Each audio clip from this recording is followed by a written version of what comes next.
people. We are gathered here for another episode, another chapter of the Dynamite book. How are you today, Lo?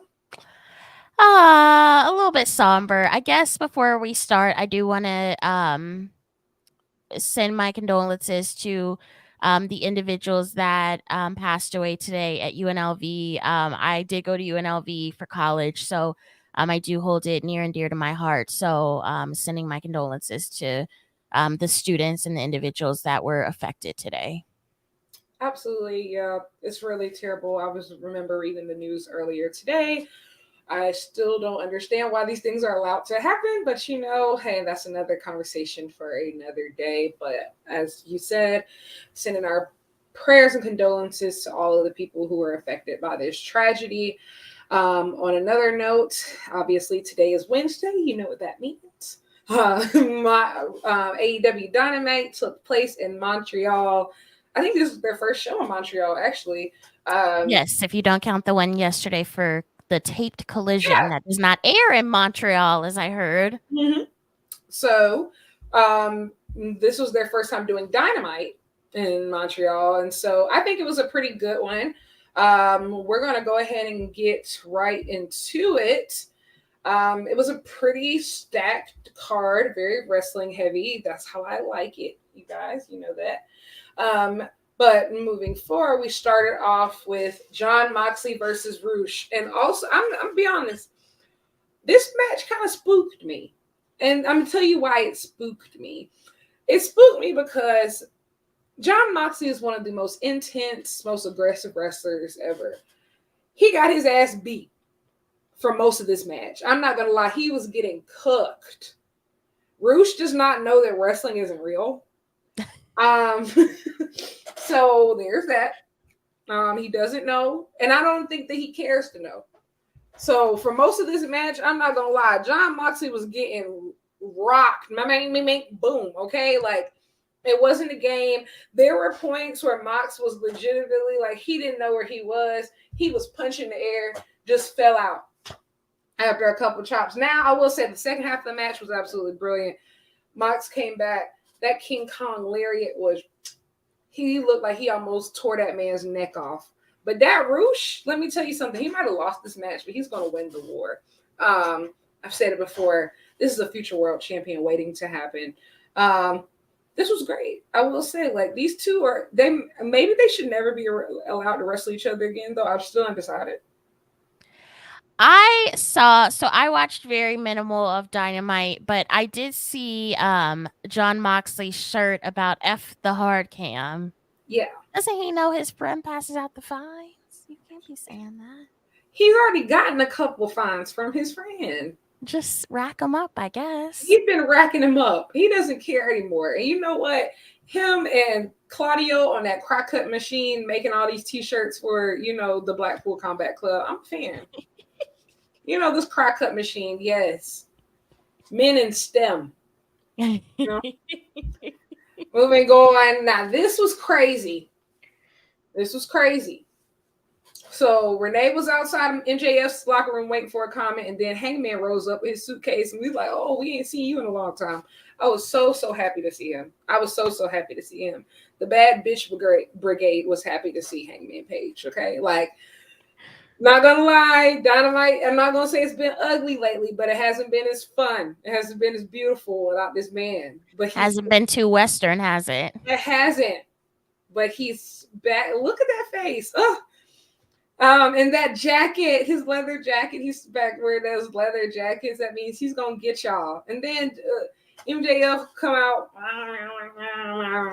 talking about, oh yeah, you used to be something. You know how he typically do. But anyway, Hangman said that Swerve, he not done with you. MJF, he could take your title at any time. And then Samoa Joe came out to protect MJF, and Hangman said he'll fight you too. And so this is the point. This is what we need. Push Hangman to the moon. If you want to put the world title on him, I'm not going to complain. As long as we get it off of him.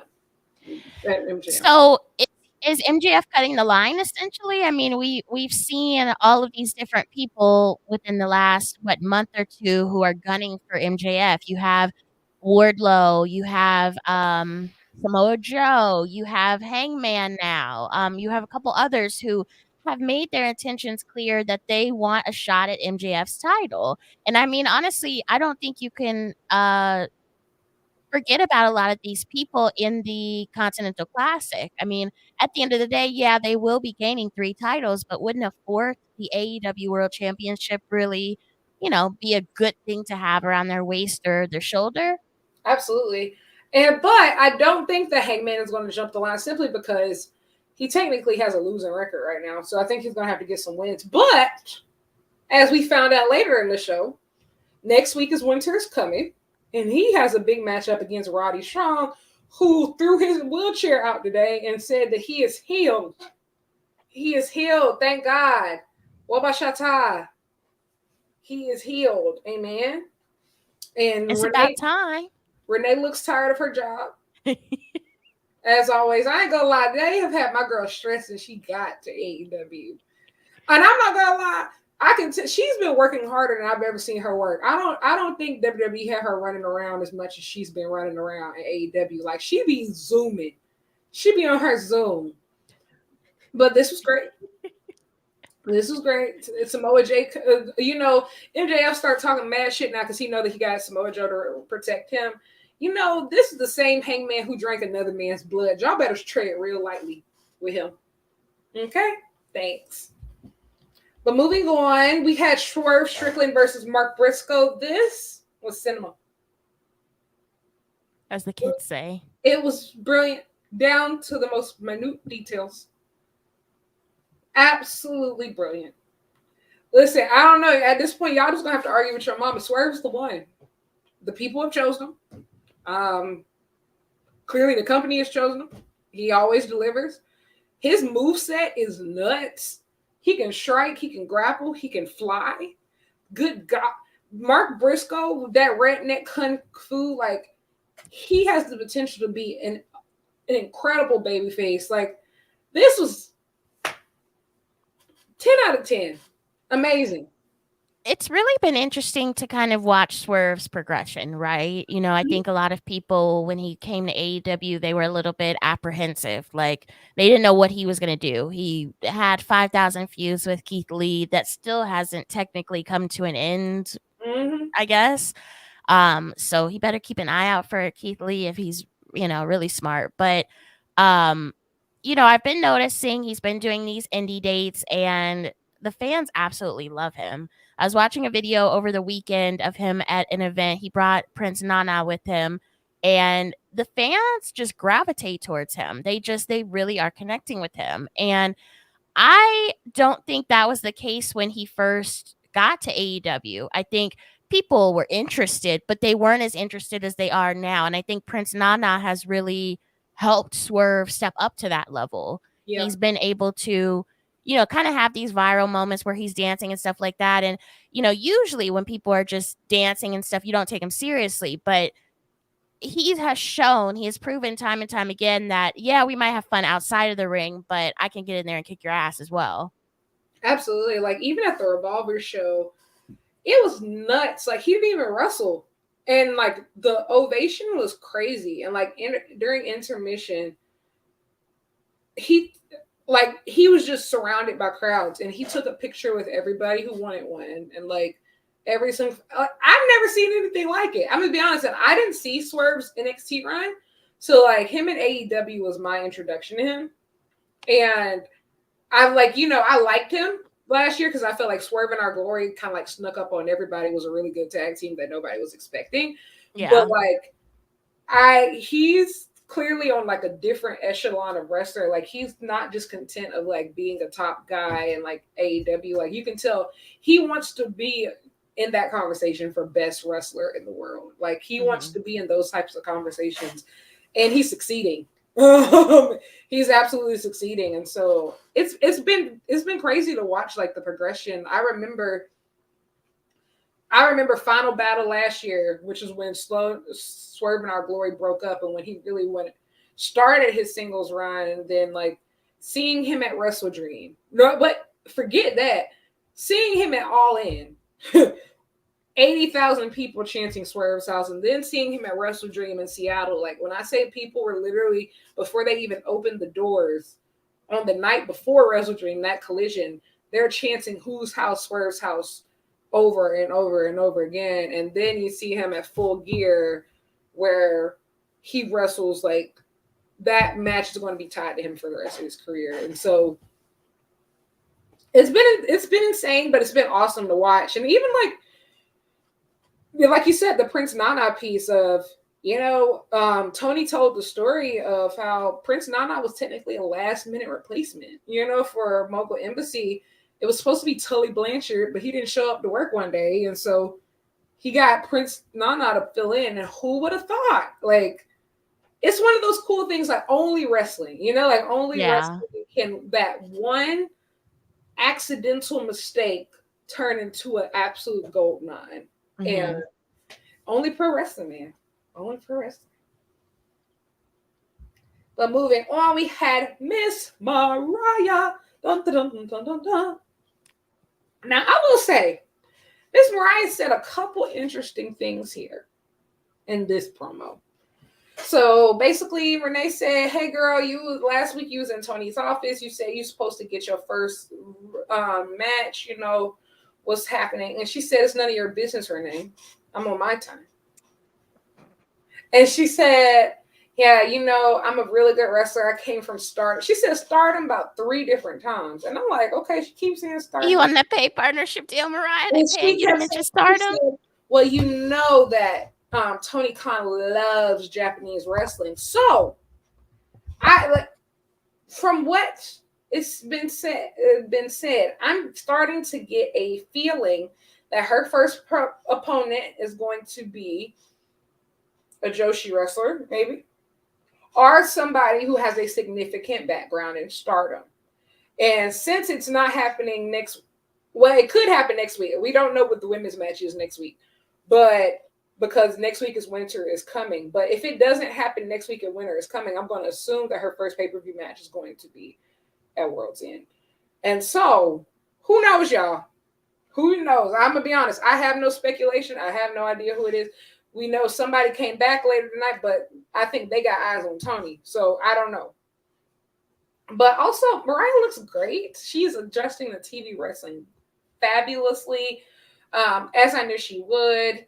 I do need y'all to stop talking crazy to Renee, though. It is. Put some respect on that woman's name. Period. Thank you. But moving next, we had Child. This didn't end up being a match. It ended up being 5 seconds. Samoa Joe came out there surrounded by the Devils, and then they went back to backstage, and MJF is knocked out like a Family Guy character.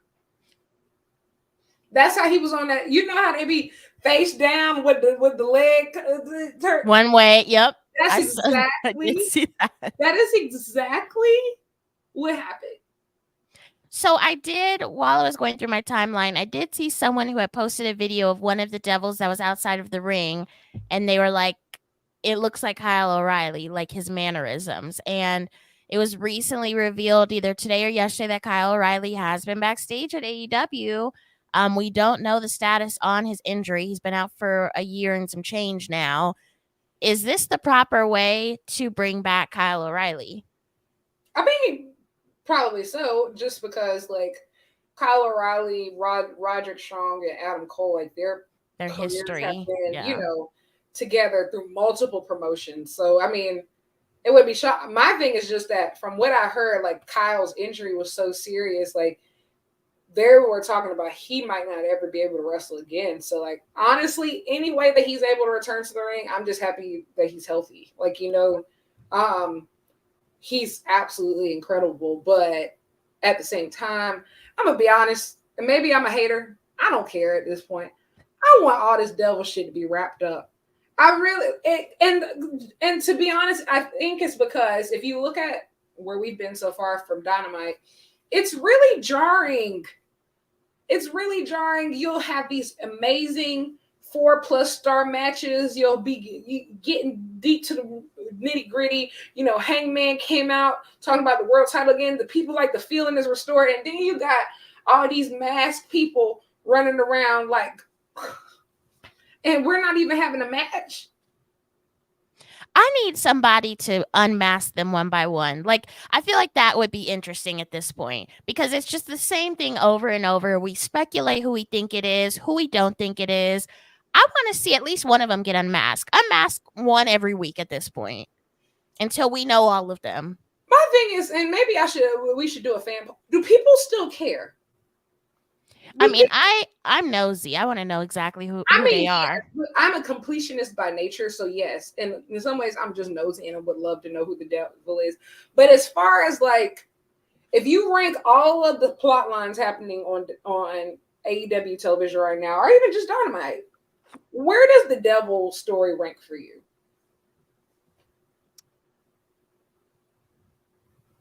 Is there a ranking? I mean, I'm just saying, like, on a level between 1 to 10, how much do you care? I gotta be honest, when I see people speculate about who it is, it piques my interest a little bit more because then I'll go in and actually watch the clip or look at the photo and say, is it really this person? I saw someone last week who had went through the photo of them holding MJF in the ring from the week before, and they labeled everybody. They had Roddy, Adam, Matt. I forgot who else they had, but they didn't know who the devil was. And everybody's like, it was Wardlow. But that's the type of stuff where it piques my interest a little bit more. I think I can understand that perspective. Where I'm coming from is more so the fact of, like, yes, as a person who grew up, reading all the sleuth novels, and I love a good episode of, I love a good whodunit, However, this has gotten so convoluted. We've gone from classic Bravo to Zeus Network, and enough. We've gone from we've reached Zeus Network territories at this point, in my opinion. When it comes to the devil story, like at this point, because what can you do at this point if Adam Cole's he's actually injured? You see that beard. Nobody's joking. And then MJF is broken down. Final battle is next week. The titles are not getting defended. So it's just like. Well, you do remember, was it last week or the week before last, when MJF got on Twitter, he announced he was injured. He said he was still going to wrestle at Worlds, and then he deleted the tweet. Mm-hmm. And he left it up long enough for everybody to take a screenshot of it. So it's not that much of a mystery, but it makes you wonder, like, why are you wrestling injured? And furthermore, is there any regret from the writers, the people booking the show, of why did we leave the Ring of Honor Tag Team Championships on this man and now he's injured? Because MJF has too much creative control. But no, seriously, that's exactly what happened. Like, I genuinely think that there's been a refusal to pivot. Like, I feel like sometimes, like in wrestling, you can tell when companies are so married to like their original plan that they're like, I don't care. Like, if people have moved on, I don't care. AEW isn't the only people who've ever done this, but like you can tell there's been some storylines. Yes. Like, for example, like even like the Bloodline storyline, right? Like when Roman first said that he was going to take a more lax schedule, nobody knew he would only show up to work 3 days a year. So when he said, like, he wasn't going to be at every show, like, people thought, okay. Maybe like every other week, maybe do like a week off, Cut out some house shows or stuff like that. Nobody expected him to miss like whole pay-per-view cycles, And so, like, it's the refusal to pivot, I think, that holds companies back. And I think that that's what's happening right now with the MJF story, because let's just be real. The only time that his title reign has ever been hot, like the actual week to week, not the once in the blue matches, but the only time that title reign has been really hot is in the middle of the Bro Chacho story. But everything is clearly going to hell after everybody's injured. Now y'all have one good leg between you. And it's yikes. It's the truth. It's the truth. It's this refusal to pivot. And now the ROH tag titles, nobody knows what's going to happen to them next week. Max is clearly not in wrestling until the 30th. And so it's just a refusal to pivot. And I feel like at this point, even if the devil, like, who can, does it matter anymore? Like, seriously, does it matter anymore if none of y'all can wrestle after this? The devil. See, I also wonder this too, because we've seen the devil attack the people that have aligned themselves with Max, right? And at this point, I feel like they could turn it to say the devil has literally taken everything from Max. They've injured him. He's not able to wrestle. They've taken his friends. Like, what else can they take other than his title? Like, if that's the kind of path we're going down, okay. But like, can we skip a couple chapters and just get to the end? You know, that's what I said. I'm trying not to be overly critical, because hopefully, if the Lord is as good as I believe that he is, amen, this is all going to be over on the 30th. I hope so, but I'm not going to lie. If we go to into 2024 with this bullshit, I can't do it. I can't do it. I can't do it. I'm just have to start fast forwarding. I can't do it anymore. I can't do it anymore, because the thing is, Kyle O'Reilly's not a talker, guys. Yeah, Roddy Strong is not a talker. Like, who are these people going to be? And then even if it's Jungle Boy, who did just file a trademark today for both Jungle Boy and Jack Perry, so I'm assuming he's coming off suspension soon. That's also a plot twist. But who's going to? All MJF can do is talk right now, because he can't wrestle, but none of these people can talk. I wouldn't be surprised if they don't know who the devil is right now, their damn self. And the reason, and another thing is, I try not to get too caught up in the body builds of like the people, because I had heard early on that they don't actually have the actual people out there. They just have stand-ins, just dressed. So I had heard early on that but that was early on. Maybe they've actually put the real people, you know, in the costumes. But in those first couple weeks, I was told that those are just stand-ins and that the actual reveal hasn't happened. So like, until, you know, that's why, you know, people are picking apart, like, you know, oh, this person looks like this person. So, you know, it might have changed, but I know for a fact in those early weeks, they were just extras. So it may have changed. Maybe. But moving on. Back to real business. Whoa. John, it's looking real serious right there. Real serious, standing on business. Yes. We had Jon Moxley. He was given about to drop another generational promo. And then Swerve, he said, bitch, I'm the ace of the world. And then Swerve comes out of nowhere with Nana, and I screamed. I literally sat here and screamed. This is real music. Real bars. And it's going to happen next week in Texas at Winter is Coming.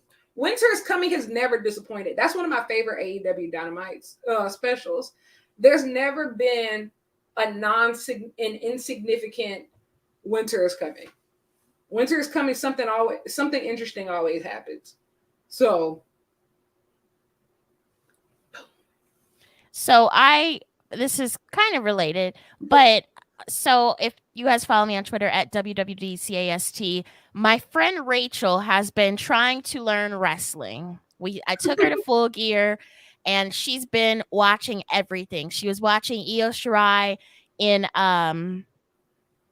at War Games the other day, and I want to send her this picture because I know she's going to be like, real intimate moment going on right here. They're looking into each other's eyes. Like, what's next? Listen, this is what the girls want. If you can't deliver this for us, this is what the girlies gravitate to. I'm sorry, guys. We need to see passion. We want to see that emotion. That's why, who do the girlies love? Hangman, Mox, Swerve. We need Eddie Kingston. Eddie Kingston. I need to believe that if you don't win, you're going to die. I need to believe that if you don't win, that you feel that you're worthless in life and that you will never amount to anything.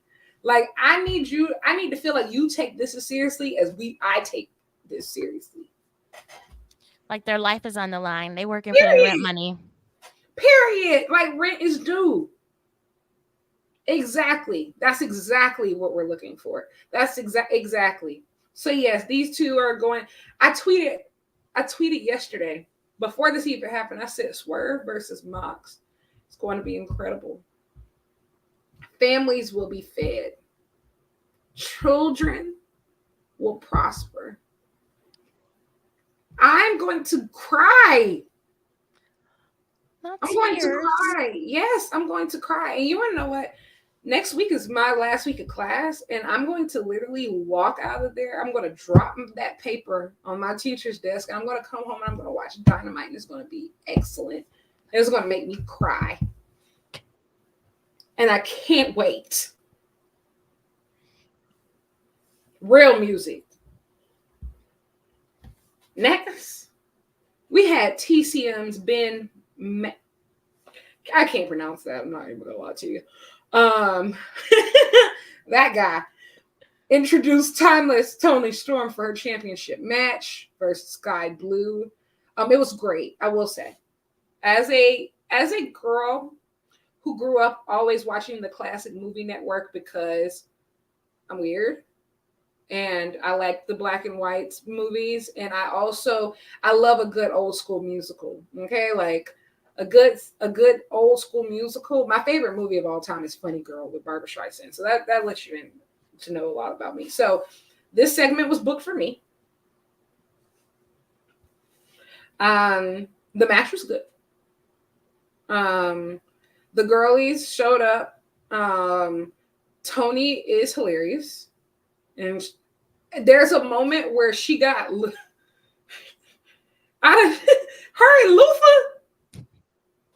and Luther are a match made in heaven, man. Like that Luther.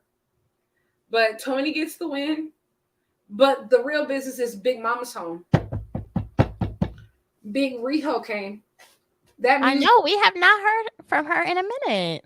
That music rang out like a gunshot. Everybody was on their feet for Big Riho, okay? The ratings juggernaut. The ultimate draw. When she shows up, everyone listens. That is Big Riho. And then she comes in just do. I like that fizz giving Kelly. Exactly. She always puts that shit on. I'm telling you. One thing, Big Riho's back. It's over. Period. So I don't know if she's going to be Mariah's opponent, but then beat Toni, then go wrestle Toni. Or if she's going to face Toni at World's End. I'm excited for it all. It's so lovely to have Big Riho back. Also, Sky Blue, this spooky look is doing well for her. She did like this straight hair thing. It was good. I liked it. I think she should stick with that. She's coming more into this spooky lifestyle. I still don't understand why she wrestled Toni tonight, just because she actually still actively has something going on with Julia. And also, like, she just lost for the TBS championship, and so like challenging for a technical. Never mind. It's never gonna. Yeah, I don't think we could put the pieces together with that. I mean, on Collision, we saw Abaddon. They had a match, and when the match was over, Julia Hart was in the ring. So Abaddon has another match on Friday for Rampage too. Yes. So is Julia recruiting? Is she having her spooky bitches go different ways to, I don't know, maybe garner some attention? Maybe get a championship or two? If she does that, I think you should offer to be the official Spooky Bitches sponsor, merch sponsor. I would like to see that. I think, Spooky Bitches jerseys, like I feel like, really, like if she really goes full with the stable, I feel like you have to really take advantage of that. Like you have to be like, hey, I would like to be the sponsor of the Spooky Bitches. I want to know what she would name the group though, because if she's going like House of Hearts, Iridian might have that penned down already. Iridian has been manifesting a House of Hearts. I don't know, like a collection or not a collection, What but like about the Black Hearts? I've heard that one as well. I've heard both of those on Twitter, but Julia, what is taking so long, girl? You know, I feel The like recruitment process open. the recruitment process has been open. Okay, Like a little sorority moment. we need an extension. Get okay? their letters. Period. But moving on, we had Jay White versus Jay Lethal. I'm gonna be honest, this is the most interested I've been in a Jay Lethal match in a long time. He kind of I would assume someone named J1. Yes. I will say also the crowd was like, let's go, JJ, you suck. Like they literally just kept playing with these guys the entire time. It was actually quite hilarious. I'm not gonna hold you. Like it was really funny. It was really funny. But Jay Lethal, he turned back the clock in the last couple minutes. I said, "Who are you? Who are you?" But Jay White got the turn back time. Jay White got the win. I'm gonna be honest. AEW, I don't know what you're gonna do with him, but it better. I can't. Maxwell Jacob Friedman, you will pay for what you did to King Switch. I want you to know that. What you did at Full Gear, you will pay. And I understand that a lot of people are letting it go and being like, "Oh, that's just a heel bounce back." And yes, he will. But you should pay. Play with somebody else time next time. Not him. Not King Switch. Not the last rock and roller. Please. I'm gonna be honest. I've realized that only way that we're going to prosper in this AEW fan base is we got to start bullying again. We got to start bullying again. What I mean by that. Oh my goodness. This is what I mean by that. I'm not talking about amongst the fan base. We do that enough. But we need to start bullying on behalf of our faves again because Jay White is not no scrub. Y'all treating Jay, okay? Jay White out here getting treated like Griff Garrison. Oh my God. I don't know. No.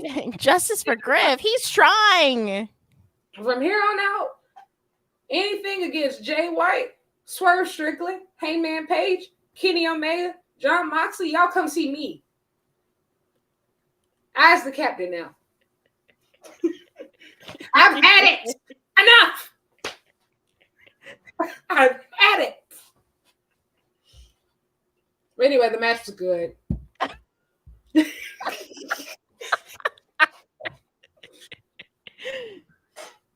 And then the Canadians. Well, let me tell you something. These two are 50 years old each. They turned back the clock. And I will say, I am an OG Edge stan. I've said that on here. A truther. You know, I've also been a long time Christian fan. My love for him mostly comes from TNA, though. Which is even better because I got to see him as I've always seen him as a single star. But this right here was real music. They got time to tell the story. It was real wrestling. I said, why y'all grappling? I said, they're wrestling. They are wrestling. Okay. Like they were wrestling. Christian jumping off stuff. They throwing each other everywhere.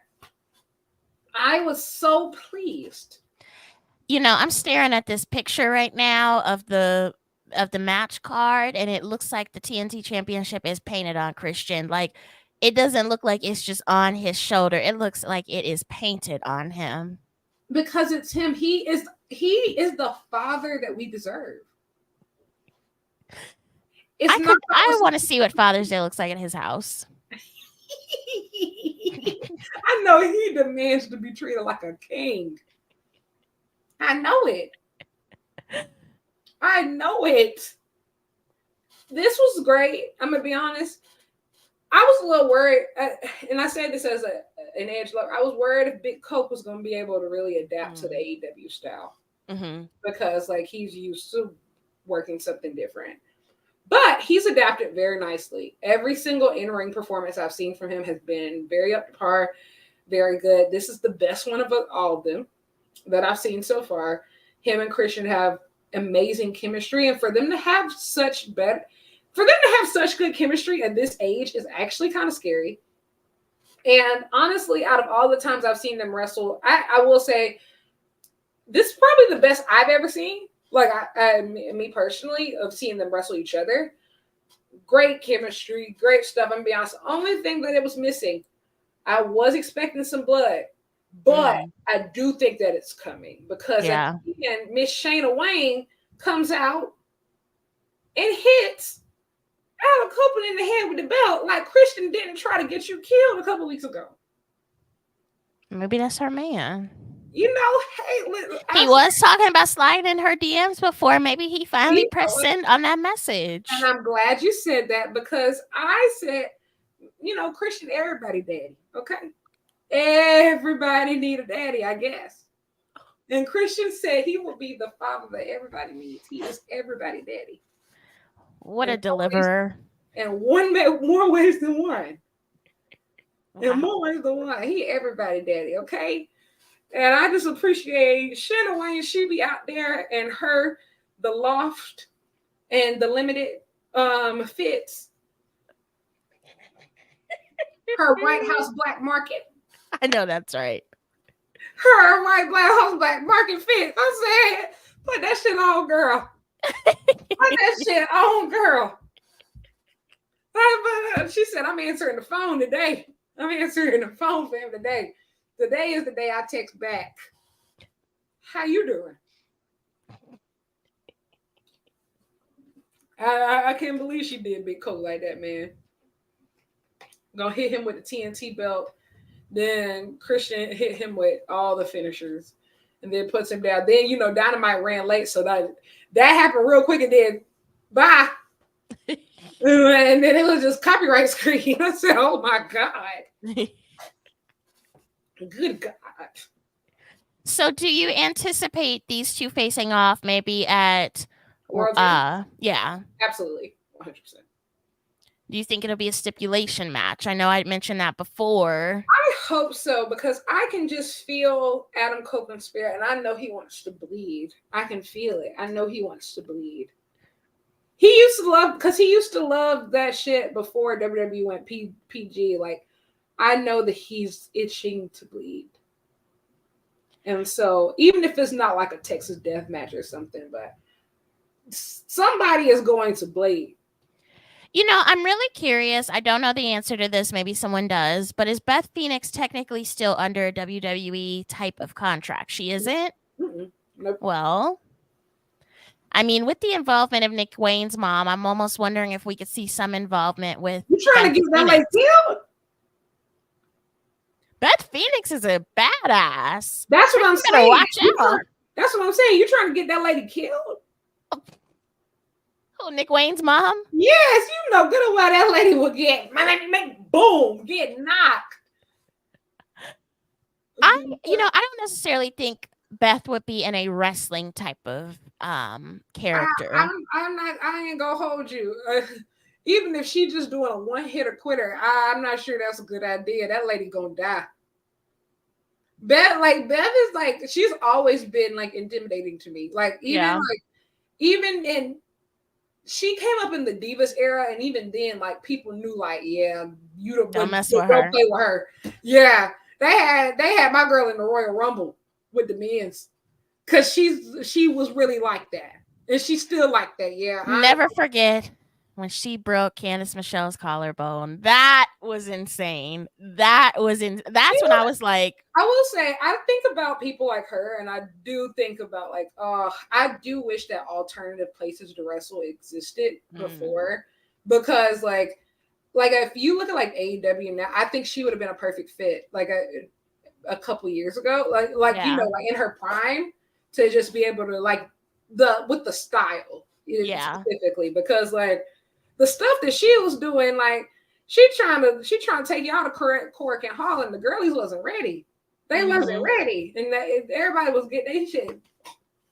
Well, you have to think about it. A lot of those women that they had in WWE at that time were models that were barely getting trained, and Beth Phoenix had that wrestling background. And you also wonder too, is that why she looks so good as well? Because these women that she was facing off with didn't have the same experience that she did, and she just brought so much to the table. And she also had to use. She used to, she used to help train them too. Like she really worked with a lot of them as well. Like I think that she was one of those people who was legitimately good, but I do think I think we'll also never know how good she really was. Like, just because of just the timing. And that's why I think it's so cool when you see people like Trish go back and you know what? I'm going to try all that stuff that I never got to do back then. So I'm going to do the steel cage match, and I'm going to do this, and I'm going to do this, and I'm going to do this in my, late 40s. And so I feel like, especially with a lot of those women, it's a big what if, because, we genuinely don't know. Like, I think about people like Victoria. Like, imagine if Victoria had TV time and a better creative direction. Like, I think she could have taken over the world, and people like Mickey, of course, we got to see her at her peak, but she also had to go elsewhere. Right. So, it's a lot of nuances. Beth is one of those people, though. But I say all that to say is, I don't think that Shayna Wayne want to mess with her. Mm-hmm. Well, Shayna is messing with her husband, and we've seen time and time again in WWE that when she pull up when you mess with her man. So maybe we could see the Glamazon AEW. Don't tempt me with a good time. Hey, listen, my thing is I try not to get my hopes up, but I love Beth. So please, y'all don't tempt me with a good time. I'll be there. I won't be there because I can't go to World's End. But if I wasn't going to be out of the country, I would be there. You'll be there in spirit. And I'll also be watching. I don't know what that time difference is yet, but if you see me up at 3 a.m. in Japan or something, mind your business. I'll be there because I'll be having bad FOMO. I hate missing stuff. I hate when y'all having fun without me. Like, what's that about? Especially after going to most of the AEW pay-per-views this year. It's just like, how dare y'all have fun without me? But that's it. We have a stacked Dynamite next week. Actually, there's a stacked Rampage, Collision, and Dynamite. I am really looking forward to Ethan Page versus Kenny Omega. Now, Ethan Page got on there. He called his shot. And you know what? I'm eagerly awaiting this match because Ethan has gotten in really good shape. He's been keeping his head down in Ring of Honor. He's been getting wins. And to come on and boldly challenge Kenny Omega. And first of all, when Kenny Omega responded, he went on Twitter and responded. And I made a joke.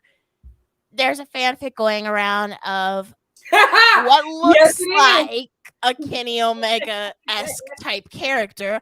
I believe that Kenny Omega was in the middle of reading the fanfic and decided that he would respond to Ethan Page's challenge via Twitter, but I could be wrong. I ain't gonna lie. I got so many questions about that fanfic. And I see people on the timeline are reading that. They are. I'm like, y'all, who did it? I feel like I'm in Jersey Shore. Who wrote the notes? I mean, the author is on there. She's very proud of her work. I believe that is her in the photo in the cartoon because I did a little side-by-side analysis. Wasn't she black? She is. And the author is black. People are asking what picture. Go on Twitter and look up Kenny Omega fanfic. There's currently a book that has been put out. It's on Amazon. You could get it on your Kindle, I guess, or whatever you read books on. And it is about a woman that falls in love with a wrestler. The front of the book is a woman. She's black. She's pregnant, laying in bed next to a man with a title that happens to look like the AEW Championship, who very much resembles a Kenneth Omega. We'll call him Lenny, if you will. He also has Nick and he has Matt. He has those friends in the book. So you could tie those two together. Yes, I'm being so serious. No, she's Somebody is asking what? I've seen about it. I haven't actually read it, but I did definitely see I saw the picture. And you know what? Kenny been on Twitter a lot lately, just talking about. I know Kenny has probably seen it. Seen it. I know he's seen it. At that point, I want to show the people the picture. Yeah. People... Okay, send it to me and I'll put it on here, or you can put it on here. If I can find it. In the meantime, while she's looking for it, this is the current card for so wait, let me do Rampage first. So this is Rampage, baby. The Rampage card this week is we have Christopher Daniels and Matt Sydal versus the Don Callis family, Konosuke Takeshita and Powerhouse Hobbs. There's a Trent singles match, Trish Adora versus Abaddon, and then there's a Continental Classic Blue League match, and Bryan Danielson versus Daniel Garcia for Collision. There will be a Continental Classic Blue League match, a big one, Claudio Castagnoli versus Eddie Kingston. Obviously, as we said before, Kenny Omega versus Ethan Page. There's going to be Mercedes Martinez versus Willow Nightingale. I'm actually very excited for that one. Finally. And then there's going to be a Continental Classic Blue League match, Bryan Danielson versus Andrade El Idolo. And then for next week's Dynamite, which is Winter's Coming, as we said, that's going to be in Texas. They're going to do Continental Classic Gold League, which is John Moxley versus Swerve Strickland, Mark Briscoe versus Jay White, Jay Lethal versus Roosh, and Roger versus Hangman Adam Page. I repeat, we have a Hangman Adam Page singles match. Bad bitches assemble. We got something to do next week. So everybody be on your Zoom. Bad bitches, we have several matches on that card. Show up for. I did send you the little link. You sent it on Twitter? I did. This is insane. I'm going to read this. So it says the title of the book, in case you guys are wondering, maybe like some light reading before bed tonight. It's called Pregnancy, Wrestling, and Dating. The book came out on the 5th, so it is available. The man's name is Logan, so it's not far from Lenny, but would you like me to show the picture? Would you like to show it? Oh, I'm putting it up. Okay. I can't believe this, bro. You know what? For the long so when I first saw it, I didn't know if it was Kenny or Hangman. And the reason why is because, it looked like the tag team title. And, they used to be. Look at those curls. Tag team champions together. Look at those curls. And no, it's definitely Kenny now. I'm just saying I was confused at first, but I definitely know it's him now. Ooh. You know what? Shout out that Black Queen. I ain't gonna lie. You know what? Manifest the life you want. Manifestation. I'm going to manifest that we stop.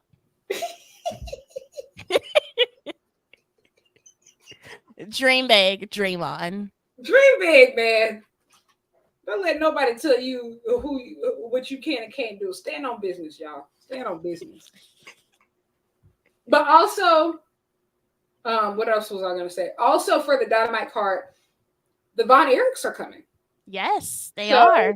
Barry and his sons, the Von Erichs, they will be having their homecoming to Dallas. Obviously, if you haven't been living under a rock, the Iron Claw comes out in a few weeks, which is the story of the Von Erich family. It was an A24 film, and MJF is apparently in it, and he's an executive producer on the film. And so there's a connection there. And so I am assuming the AEW is going to help promote the movie. And aside from that, the Von Erichs are a huge part of wrestling history. And it's going to be great to see them get their flowers on national television. So, yes, agreed. But that's where we are. That's the Dynamite book. That's what we're doing. That's what, is coming up. Lots of stuff happening on Rampage, Collision, and Dynamite. So super exciting. Yes. Did you have anything else? Any other fan fictions you like to share? Nope, no other fan fictions for the people, no other book recommendations tonight. But what I do have recommendations for is merch. We have some Bad Bitches for Hangman shirts on the website. We have a lot of other stuff that you may like. Shop.wrestlingwindownlv.com. You can also find me on Twitter and Instagram at WWDCAST. I need to actually. I want to order the one with the lasso. Oh yes, we do have a lasso that one. is the. How many colors does it come in? Just the black. Okay, that's fine. I need to. I need to. I saw that. I said, hey. I said that one's for me. I like that one. I need to order that one. I have very limited monies right now. I'm heading to Japan, but I need that before I go to my next AEW pay-per-view. I need to be wearing my Bad Bitches for Hangman. It will be waiting for you, Miss Ma'am. It's the uniform, the Bad Bitches uniform. I feel like, no, seriously, like after Full Gear, and I've said this on here before, but like y'all don't understand, this Bad Bitches stuff is a movement. It's the uniform. I was seeing people everywhere of different races, different ages. Bad Bitches for somebody. I saw it at the Revolver show. I saw it at the Collision. I saw it at the Full Gear. I said, "Oh my God, it's a movement."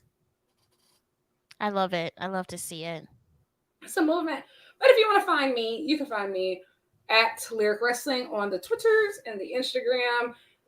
I have a lot of work to do as far as I have year-end articles that do need to go out. I have also year-end list of match of the years and stuff. And I have all these things that need to go out. They will go out. So just keep following. You'll see it eventually.